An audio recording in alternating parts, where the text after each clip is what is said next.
আলহামদুলিল্লাহি রাব্বিল আলামিন আর রহমানির রহিম মালিকি ইয়াউমিদ্দিন। স্বনামধন্য আজকের জমিয়তে আহলে হাদিস কর্তৃক আয়োজিত রাজ্য সম্মেলনের যোগ্যতম সভাপতি সাহেব, সঞ্চালক, ওলামায়ে দ্বীন, দূর দূরান্ত থেকে আগত আজকের এই কর্মী সভার নিবেদিত প্রাণ কর্মীগণ, আপনারা প্রত্যেকেই জানেন বিগত কয়েক মাস ধরে একটি বিষয় খুব পর্যালোচনা হচ্ছে গোটা ভারতবর্ষের মধ্যে। বিষয়টি ছিল ওয়াকফ বিল। যে কথা একটু আগে শুনলেন, বিল আর এখন নেই, এখন এটা হয়ে গেছে অ্যাক্ট, আইন। বিগত কয়েকদিন পূর্বে লোকসভাতে দীর্ঘ আলোচনার পর সেটাকে পাশ করানো হলো যে ওয়াকফ অ্যাক্টের জন্য প্রথম যে ধাপ ছিল সেটা পূর্ণ করা হলো, আইনের মাধ্যম দিয়ে আনার চেষ্টা করা হলো। তৎপরবর্তীতে রাজ্যসভাতে এটা পাশ করাতে হয়, সেটাতেও সংখ্যার জোরে পাশ করিয়ে নিয়েছেন। আজকের দিনেই একটু আগেই যেটা আইনে পরিণত হলো সেটা হলো রাষ্ট্রপতি তিনি সিগনেচার করে দিয়েছেন, এটা আইনে পরিণত হয়ে গেল। বিষয়টা হচ্ছে ওয়াকফ বিষয়টা কি প্রকৃত অর্থে। সময় সংক্ষিপ্ত, এর মৌলিক বিষয় যদি আলোচনা করি তাহলে বলা চলে আল্লাহর সন্তুষ্টির জন্য বিভিন্ন ব্যক্তিরা জাতির কল্যাণের জন্য তারা দান করে দিয়ে গেছেন যে সম্পদ, সেটাকে ওয়াকফ বলা হয়। সেটা হতে পারে মসজিদ নির্মাণ, হতে পারে মাদ্রাসা, হতে পারে দাতব্য চিকিৎসালয়, বিভিন্ন প্রতিষ্ঠান, বিভিন্ন কিছু হতে পারে, হাসপাতাল হতে পারে। এই বৃহৎ সম্পদ দান করে গেছেন। আমরা জানি ভারতবর্ষের মুসলমানদেরকে বিভিন্ন সময়ে বিভিন্নভাবেই প্রান্তিক করে রাখার অপচেষ্টা বরাবরই সরকারের পক্ষ থেকে হয়েছে। বর্তমান এই সরকার তার চূড়ান্ত সীমায় পৌঁছে গেছে। বিগত 2006 সালে রাজেন্দ্র সাচার তিনি সুপ্রিম কোর্টের বিচারপতি ছিলেন, তার নেতৃত্বে আর্থসামাজিক পরিকাঠামো বিশ্লেষণের জন্য তাকে নিয়োগ করা হয়। অনেক তথ্যের মধ্যে তিনি যে তথ্যটা আমাদের সামনে দিয়েছিলেন সেই তথ্য অনুযায়ী জানা যায় এই ওয়াকফ সম্পত্তি ভারতবর্ষের সবচেয়ে বেশি সম্পদ আছে প্রতিরক্ষা বিভাগের, দ্বিতীয় আছে রেলের, তৃতীয় আছে ওয়াকফ সম্পত্তি। আর যদি পর্যালোচনা করা হয় সারা পৃথিবীর মধ্যে সবচেয়ে ওয়াকফ সম্পত্তি ভারতবর্ষের, যার পরিমাণ 28,20,000 বিঘা সম্পত্তি। তিনি বলছেন বাজার দরে যদি এই ওয়াকফের টাকা সঠিকভাবে আদায় করা হয় তাহলে 13,000 কোটি টাকা আসা সম্ভব। ওই বছরে তিনি বলছেন 163 কোটি টাকা এসছে। অবাক হয়ে যেতে হয়, পশ্চিম বাংলার বুকেও 2,43,000 মতো সম্পত্তি আছে।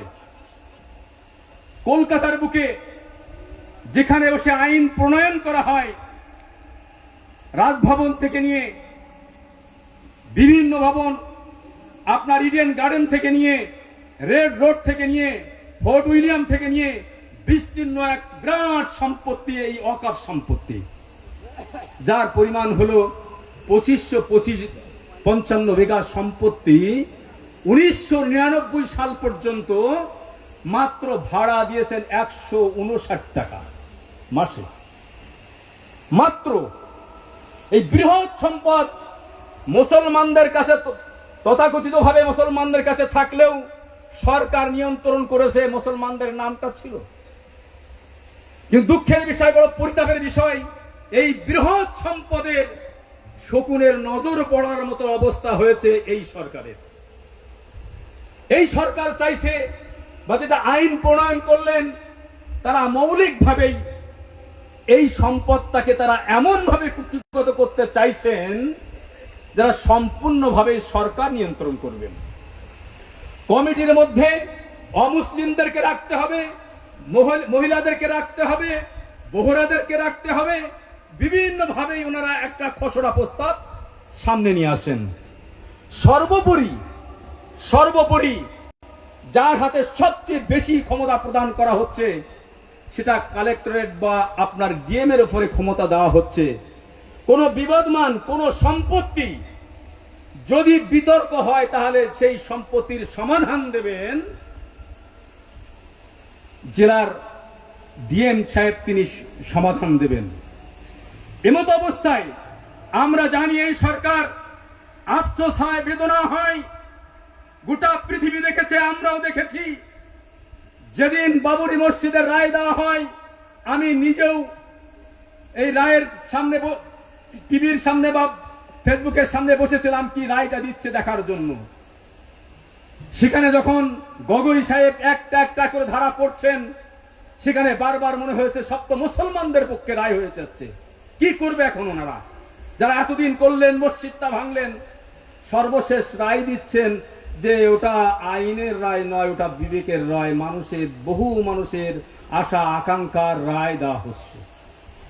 যদি বাবরি মসজিদের মতো জায়গাকে আজকে যদি তার বিবেকের রায় দিয়ে একটা কথা এ করে না হয়, তাহলে যে আইন করা হচ্ছে আপনার বাড়ির মসজিদ, আপনার কবরস্থান, যত যা ওয়াকফ সম্পত্তি আছে, শুধু ভাববেন না এটা ওয়াকফ সম্পত্তির যেটা তথ্য আছে এটা নয়, আপনার সম্পত্তির মধ্যে এক বৃহৎ সম্পদ আছে যেটা আপনি ব্যক্তিগতভাবে বিভিন্ন মসজিদ মাদ্রাসার দান করে রেখে দিয়েছেন। বিতর্ক হলেই সেখানে আইন চলে যাবে, আর সেখানে রায় দেওয়া হবে, সেখানে বলে দেওয়া হবে এটা বিতর্কিত জায়গা, এটা এই হবে সেই হবে। বুঝতেই পারছেন যে কি অবস্থা। এক ভয়াবহ কালা কানুন নিয়ে এসেছেন তারা, যে আইনের মাধ্যমে ওনারা বলছেন মুসলমানদের কল্যাণের জন্য। আমরা জানি এই ভারতবর্ষের এমন এমন ন্যাক্কারজনক ঘটনা ঘটে চলেছে যে মুসলমানদের দিবালোকে যারা জনপ্রতিনিধি তাদেরকে সামনে রেখে হত্যা করা হয়েছে, তাদের বিচার পাইয়ে দেওয়া হয়নি। বিলকিস বানুর যারা ধর্ষক, সুপ্রিম কোর্ট রায় দেওয়ার পরেও তাদেরকে ছেড়ে দিয়ে ফুলের মালা দিয়ে তাদেরকে বরণ করে নেওয়া হয়েছে। ধিক্কার জানাই আপনাদেরকে। আপনারাই বলছেন মুসলমানদের কল্যাণের জন্য এই আইন আনা হচ্ছে, ঠিক আপনাদেরকে। এমনি ভাবেই তারা চাইছে এই বিলটা এনে মুসলমানদেরকে প্রান্তিক করে দেওয়ার জন্য, মুসলমানদেরকে নিঃশেষ করে দেওয়ার জন্য, মুসলমানদেরকে অর্থ সম্পদকে কুক্ষিগত করার জন্য আজকের এই বিলকে তারা নিয়ে এসেছেন। আপনারা আইনে পরিণত করেছেন। আপনাদের কাছে আমাদের স্বনির্বন্ধ অনুরোধ, গোটা মুসলমানদের আবেগ, মুসলমানদের ভালোবাসার জায়গা মসজিদ।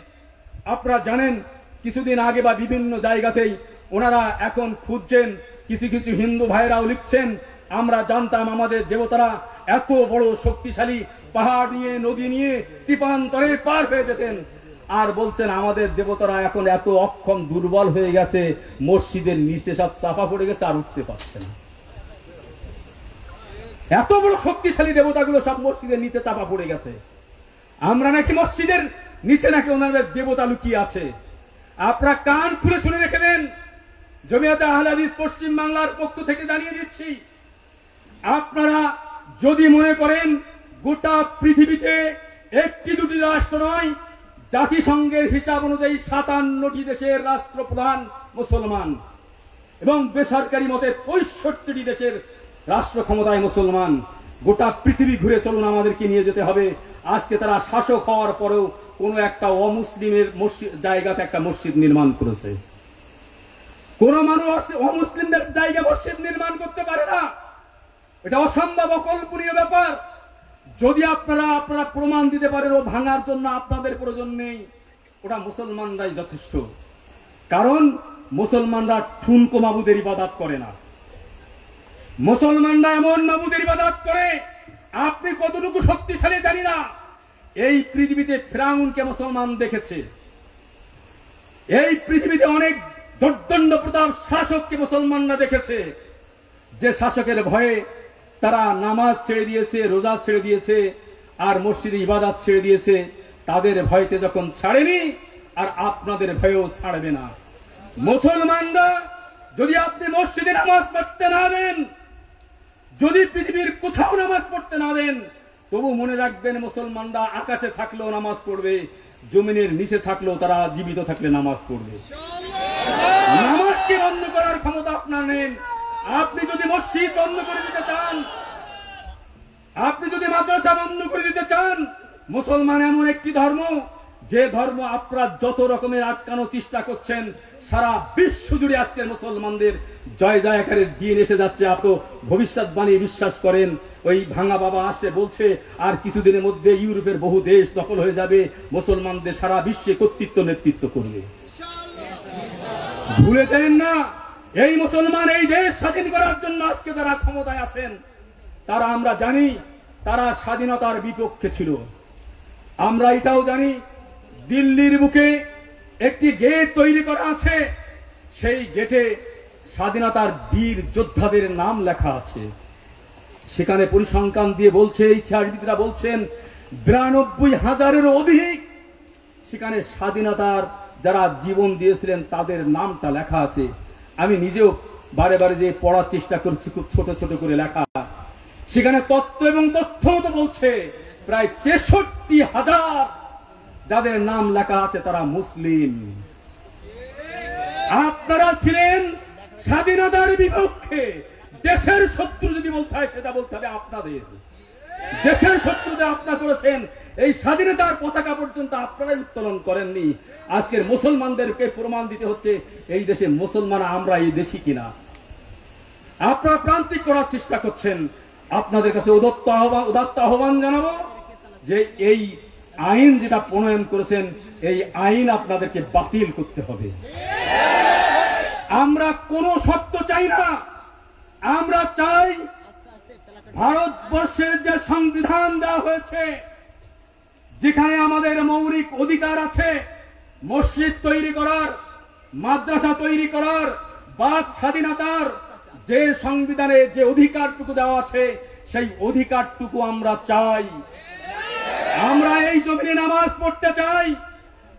আমরা জানি আপনার মৃত্যুর পরে এই জমিনে খোঁজ পান না, আপনাদের ইতিহাস খুঁজে পাওয়া যায় না।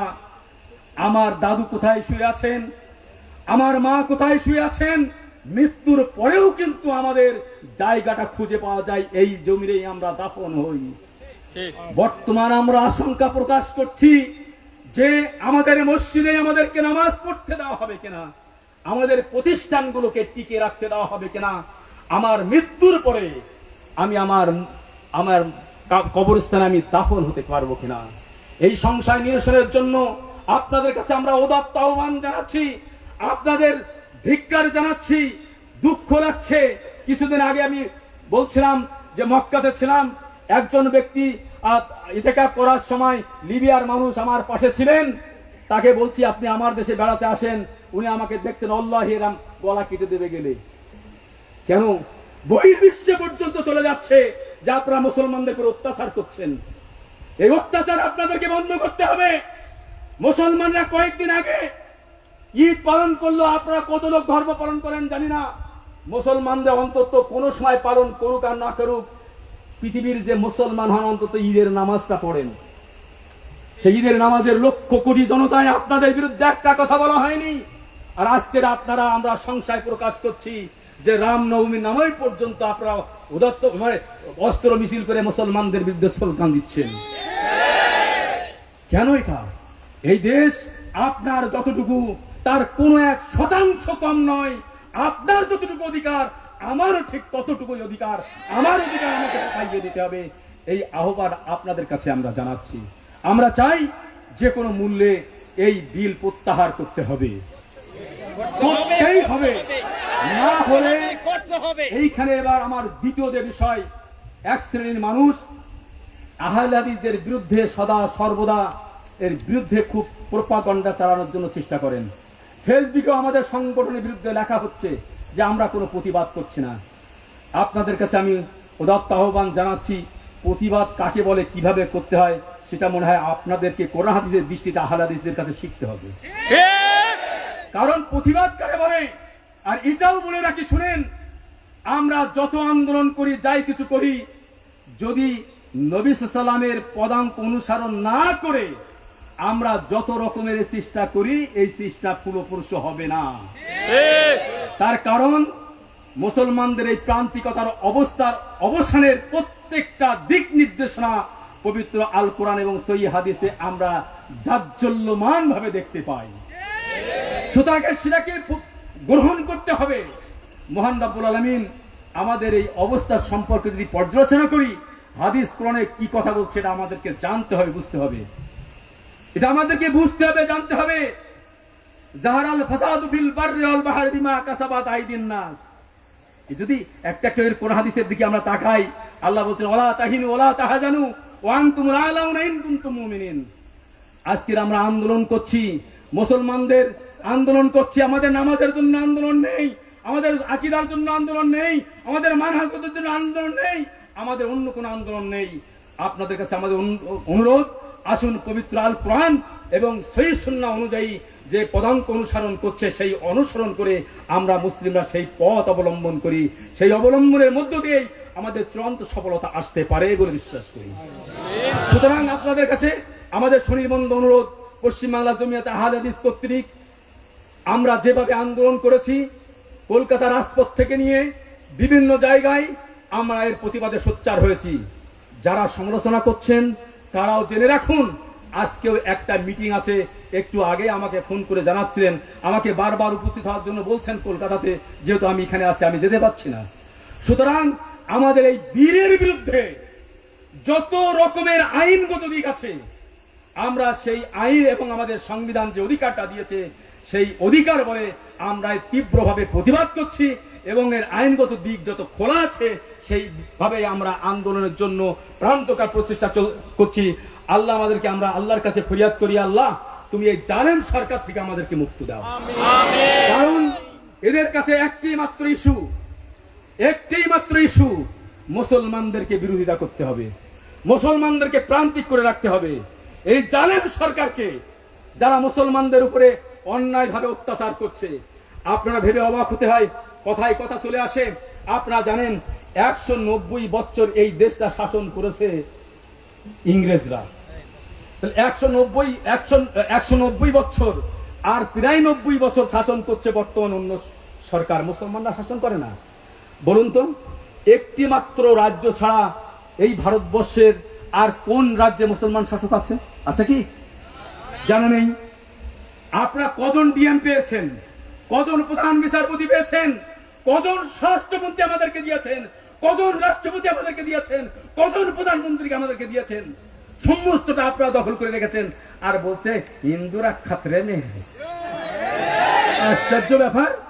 দিন দুপুরে প্রকাশ্য ভাবেই আপনারা দেখেছি উত্তরপ্রদেশের মতো জায়গাতে যিনি এমপি ছিলেন প্রকাশ্য গুলি করে মারা হলো, দুই পাশে তার বডি কার্ড আছে, তার বিচার পর্যন্ত আজকে হলো না।